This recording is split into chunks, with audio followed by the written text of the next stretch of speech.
आज की वीडियो की शुरुआत करेंगे पूरे गणित के महत्वपूर्ण सूत्र यानी कि क्लास 10th की जो मैथ्स की बुक है उसमें जितने भी महत्वपूर्ण सूत्र हैं जो कि आपके बोर्ड एग्ज़ाम के लिए लाभदायक हैं और वो बोर्ड एग्ज़ाम में आते भी हैं और जिनके द्वारा हम प्रश्नों को भी हल करते हैं।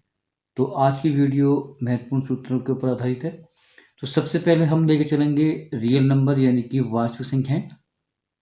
इसमें केवल एक सूत्र है लेकिन उसको 4 प्रकार से अपन इस्तेमाल कर सकते हैं। जो पहला सूत्र है वो ये है कि कभी भी आपको जांच करने के लिए कहे कि प्रथम संख्या गुणा द्वितीय संख्या बराबर एचसीएफ इंटू एलसीएम, तो इस वाले सूत्र का उपयोग करके हम उसको हल कर सकते हैं। यानी कि पहली संख्या गुणा सेकंड संख्या दोनों का गुणनफल एचसीएफ और एलसीएम के गुणनफल के बराबर आएगा। तो आप इस सूत्र का उपयोग करके जांच कर सकते हो।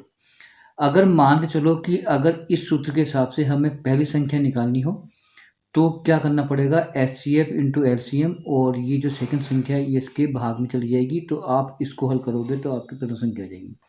इसी प्रकार से हम अगर सेकंड संख्या निकालना चाहें तो H C F into L C M, और उसके नीचे बेटा हम ले आएंगे आपकी संख्या कौन सी वाली, पहली संख्या। तो आप इसको हल करोगे तो आपकी सेकंड संख्या आपके आराम से आ जाएगी, निकल जाएगी। अगर हम एच सी एफ निकालना चाहें तो फर्स्ट संख्या गुणा सेकंड संख्या के अंदर हम एलसीएम का भाग देंगे तो आपकी एच सी एफ आ जाएगा। इसी प्रकार से अगर हमें एलसीएम निकालना है तो आपको दोनों संख्याओं का इंटू करके और आप एच सी एफ का भाग दोगे तो आपका एलसीएम आ जाएगा। तो यानी कि एक सूत्र को हम 4 प्रकार से इस्तेमाल कर सकते हैं। यानी कि जो रियल नंबर में केवल एक ही सूत्र है जिनको 4 प्रकार से इस्तेमाल किया गया है। अब आता है आपका दो चरों वाले रैखिक समीकरण। ये वेरी वेरी मोस्ट है। इसमें सबसे पहले हम लेंगे बेटा, सबसे पहले लेंगे अपने इसका मानक रूप यानी कि इसका मानक सूत्र, और वो ये होता है a1x plus b1y plus c1 equal to 0 और a2x plus b2y plus c equal to 0। यहाँ पर a1 a2 b1 b2 c1 c2 ये सारी की सारी कहलाती है वास्तविक संख्याएं। बट a1 और a2 x का गुणांक कहलाएगा, b1 b2 y का गुणांक कहलाएगा और c1 c2 अचर पद कहलाएगा। इसको हल करने की जो विधियां हैं वो आपकी कौन कौन सी हैं। सबसे पहली है ग्राफी विधि, दूसरी है आपकी विलोपन विधि, तीसरी है आपकी प्रतिस्थापन विधि, चौथी विधि थी व्रजगुणन विधि जो कि इस बार हट गई है। तो केवल आपको 3 विधियों के द्वारा आपको इन समीकरणों को हल करना है। अब इसमें मूलों की जो प्रकृति है उसमें भी 3 सूत्र काम आते हैं। पहला ये आता है a1 बटा a2 is not equal b1 बटा b2। ऐसी स्थिति में जो आपका जो समीकरण है वो आपका क्या होगा, निकाय जो है संगत होगा, उसके अद्वितीय हल होंगे। यानी कि एक x का मान आएगा एक y का मान आएगा। अगर हम इसका ग्राफ बनाएंगे तो रेखाएं प्रतिच्छेद करेंगे। इसी प्रकार से इसका दूसरा जो है वो ये होता है a1 बटा a2 बराबर b1 बटा b2 बराबर c1 c2। तो यहाँ पर निकाय भी संगत होगा, अनंत हल होंगे और यहाँ पर रेखाएं एक दूसरे के ऊपर आएंगी यानी समपाती होंगी। थर्ड वाला जो है वो ये होता है कि a1 बटा a2 बराबर b1 बटा b2, ये तो दोनों होते हैं बराबर, लेकिन c1 बटा c2 उसके बराबर नहीं होता है। तो वहाँ पर निकाय असंगत है, कोई हल नहीं होता और रेखाएं समांतर होंगी, ग्राफ के अंदर रेखाएं समांतर होंगी। ये आपका 3 कैटेगरी आती है। अब आता है द्विघात समीकरण वाला। तो इसका जो मानक रूप है a x square plus b h plus equal to 0। A b c यहाँ पर सारी वास्तविक संख्या हैं लेकिन ए 0 नहीं होना चाहिए। ठीक है। अब इसमें जो ए है वो एक्स स्क्वायर का गुणांक है, बी यहाँ पर एक्स का गुणांक है और सी आपका अचर पद है। मूलों की प्रकृति निकालनी है तो उसके लिए सूत्र होता है डी बराबर बी स्क्वायर माइनस 4ac, यानी कि डी को बोलते हैं विविक्तर।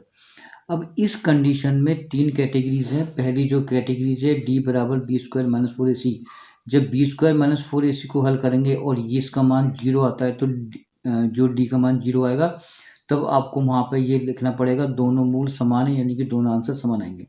सेकंड जो कैटेगरी है वो है डी बराबर बी स्क्वायर माइनस 4ac। जब बी स्क्वायर माइनस 4ac को हल करोगे तो यहाँ पर माइनस के साथ एक संख्या आएगी तो डी का मान यानी कि माइनस में आएगा, तो यहाँ पर मूल बेटा काल्पनिक होगा। थर्ड जो कैटेगरी है उसमें यह है कि डी बराबर बी स्क्वायर माइनस 4ac, यहाँ पर डी का मान प्लस में आएगा, संख्या आएगी, तो यहाँ पर दोनों मूल अलग अलग होंगे। इसी प्रकार से हम पहुंचते हैं प्रश्नावली 5वीं में, और इसमें केवल 2 सूत्र हैं। पहला सूत्र ये है, एन व पद याद करने के लिए जो है वो ये आएगा, ए एन बराबर a plus N minus one to d. यहाँ पर ए है पहली संख्या, एन यानी पदों की संख्या, डी यानी दो संख्याओं के बीच का अंतर। अगर आपको एन पदों का योग निकालना है तो योग निकालने का सूत्र दो होते हैं, एस एन बराबर एन अपॉन टू बड़ा bracket two A plus N minus one into D. इसी प्रकार से सेकंड सूत्र आता है, एस एन बराबर N upon two A plus L. A यानी संख्या पहली और एल होता है आपकी अंतिम संख्या। इन दोनों को अगर जब हल करोगे तो इसका योग आ जाएगा एन पदों का। ये दो सूत्र है, तो आप किसी भी सूत्र से हल कर सकते हो। अब आता है ट्राइंगल वाले जिनमें चलते हैं अपन। तो ट्राइंगल में समरूपता के जो नियम है, 3 नियम है, यानी कि या तो तीनों कोण इक्वल हों तब समरूप कहलाएगा, या साइड एंगल साइड, भुजा कोण भुजा से भी अपन समरूप कर सकते हैं, और तीसरा होता है साइड साइड साइड से भी अपन समरूप हल कर सकते हैं। ठीक है, लेकिन यहाँ पर भुजाएं समांतर होंगी। और वैसे अगर नियम ये है कि यदि दो त्रिभुजों के संगत कोण समान हो और भुजाएं समानुपाती हो तो वो दोनों ट्रायंगल समरूप होंगे। ठीक है, अब आते हैं अपन निर्देशांक ज्यामिति में। निर्देशांक ज्यामिति में जो है सबसे पहला सूत्र आता है, दो संख्याओं के बीच की दूरी, दो बिंदुओं के बीच दूरी याद करने का सूत्र है, under root bracket x2 minus x1 का whole square plus y2 minus y1 का होल स्क्वायर। अगर विभाजन बिंदु के निर्देशांक निकालने हैं तो इसका आएगा x बराबर m1 x2 plus m2 x1 upon m1 plus m2। y का मान निकालना है, y बराबर m1 y2 plus m2 y1 upon m1 plus m2। अगर आपको मध्य बिंदु के निर्देशांक निकालने हैं तो x बराबर x1 प्लस x2 को जोड़ के भाग लगाओ 2 का, y का मान निकालना है, y1 प्लस y2 जोड़ के भाग लगाओ 2 का, तो ये मध्य बिंदु के निर्देशांक आ जाते हैं। अब मोस्ट आती है त्रिकोणमिति का परिचय। इसमें देखो पहले साइन, साइन होता है लंब बटा कोण, तो कोस होता है आधार बटा कर्ण, टेन होता है लंब बटा आधार। लाल बटा कक्का से याद कर लेना। कोस होता है साइन का उल्टा यानी कर्ण बटा लंब, सेक होता है कर्ण बटा आधार यानी कोस का उल्टा, टेन का होता है कोट यानी आधार बटा लंब। साइन का मान होता है, साइन इक्वल टू होता है 1 अपॉन कोसेक, और कोसेक होता है 1 अपॉन साइन। इसी प्रकार से सेक होता है 1 अपॉन कोस और कोस होता है 1 अपॉन सेक। अगर अपन टेन का मान देखें तो टेन बेटा 1 अपॉन कोट होता है और कोट 1 अपॉन टेन होता है, लेकिन अगर टेन का एक मान और भी होता है साइन अपॉन कोस, और कोट का होता है कोस बटा साइन। इसी प्रकार से हम और कुछ सूत्र हैं वो लेके चलते हैं।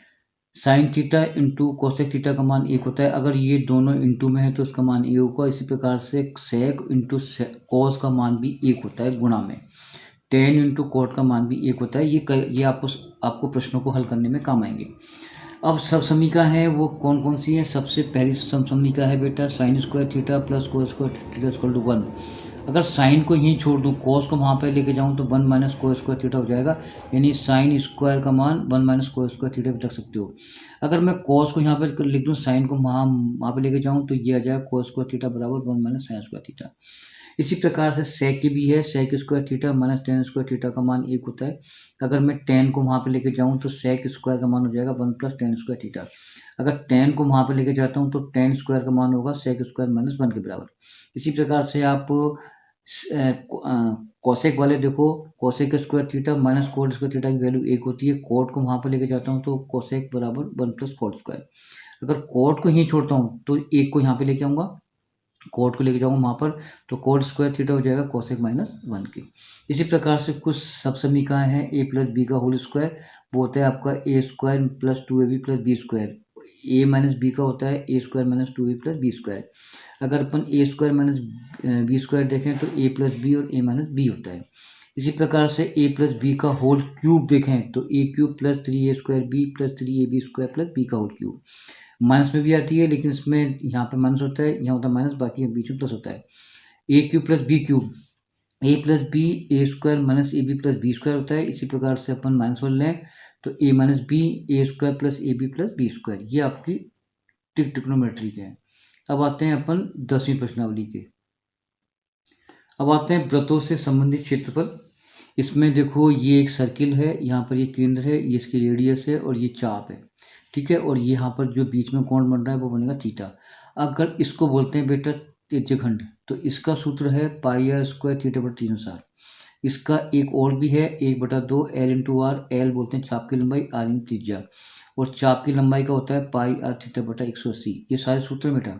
इसी प्रकार से दीर्घ त्रिज्यखंड का निकालना है 360 माइनस थीटा बटा 360 इंटू पाई स्क्वायर। अब आता है लघु वृत्तखंड का क्षेत्रफल, वो होता है आपका पाई आर स्क्वायर थीटा बटा 360 minus 1/2 r square sine theta.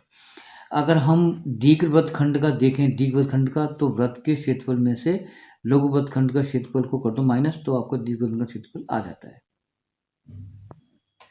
अब आते हैं पृष्ठीय क्षेत्रफल और आयतन। पहले घन का आता है। घन का जो होता है क्षेत्रफल, वो होता है 6 भुजा स्क्वायर। घन का आयतन होता है भुजा का क्यूब। इसी प्रकार से घनाभ की बात करें तो इसका होता है 2 bracket l into b into b into h into h into l, यानी लंबाई चौड़ाई, चौड़ाई ऊंचाई, ऊंचाई लंबाई। इसका आयतन होता है एल बी एच। अब आते हैं अपन बेलन का, और बेलन के पहले लेंगे आधार का क्षेत्रफल। और ये बेटा आधार एक ऊपर होता है, एक होता है नीचे। आधार का होता है पाई स्क्वायर। अगर दोनों आधारों को जोड़ेंगे तो 2 पाई स्क्वायर हो जाएगा। ये बेटा वक्र पृष्ठ है, इसका होता है 2 पाई आर एच।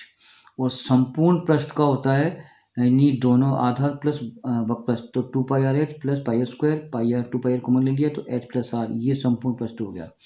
और आयतन का होता है पाई आर स्क्वायर एच, ये बेलन का है। अब आते हैं गोले का। ये गोले का होता है 4 पाई स्क्वायर, और गोले का आयतन होता है 4/3 पाई स्क्वायर। अर्ध गोले में जो होता है इसका होता है आधा कर दो 2 पाई स्क्वायर, ये होगा वक्र क्षेत्रफल। और अगर आयतन देखें तो आ जाएगा 2/3। आयतन देखें तो आ जाएगा 2/3 पाई स्क्वायर। ठीक है।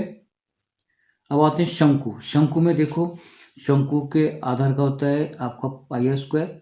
वक्र पृष्ठ का, ये वक्र पृष्ठ है, इसका होता है पाई आर एल। आयतन का होता है 1/3 पाई आर स्क्वायर एच। ठीक है। और संपूर्ण पृष्ठ में लेंगे तो आधार प्लस वक्र पृष्ठ, तो पाई आर कॉमन आ जाएगा तो आर प्लस एल आ जाएगा। अगर आपको एल निकालना है तो ये होगा h square plus r square. अगर एच निकालना है तो l square minus r square. अगर आर निकालना है तो l square minus h square. ये आपको पाइथागोरस प्रमेय से दिया है मैंने सारे सूत्र। अब आते हैं अपन सांख्यिकी। सांख्यिकी में देखो ये सूत्र हैं, आपको ये जानते होंगे। अगर प्रत्यक्ष विधि से माध्य निकालना है तो sigma f i x i upon f i. कल्पित विधि से निकालना है तो एक्स बार बराबर a plus sigma f i d i upon sigma f i. अगर पगवचनी से यूज करना है तो एक्स बार बराबर a plus sigma f i u i upon sigma f i into h. और माध्यिका निकालनी है तो आ जाएगा एम बराबर l one plus n upon 2 minus c f i upon f i into h. और बहुलक निकालना हो तो जेड बराबर, ये चित्र है चिन्ह इसका, बहुलक का L plus F one minus F zero बटा 2f1 minus F zero into F2 into H. ये आपका आ जाएगा पूरा आपका बहुलक का। ये आपके महत्वपूर्ण सूत्र थे। धन्यवाद।